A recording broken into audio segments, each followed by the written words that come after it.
CZ. Dále nás stále budou provázet a těšit svým vzhledem hudební kuriozity zde v městském domě kulturáku takzvaném. A v synagoze se neustále něco děje, například v 17:30 nás tam čeká opět dubový kvartet. Ale teď už dovolte, abych přivítal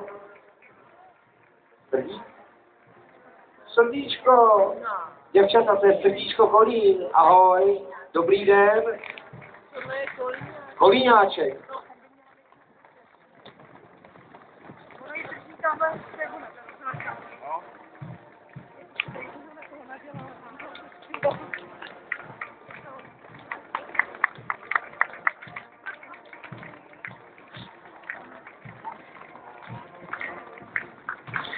Chlapče, ahoj, ukaž mi tu ceduli. Tak, Srdíčko, správně. A Kolíňáček tamhle vepředu. Jsou to mladé dámy z Kolína, které se učí bubnovat po vzoru Vítězslava Vávry.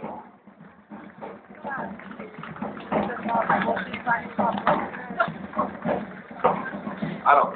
A za nimi to jistí ze zálohy bubeníci ze skupiny Páni z Kolína.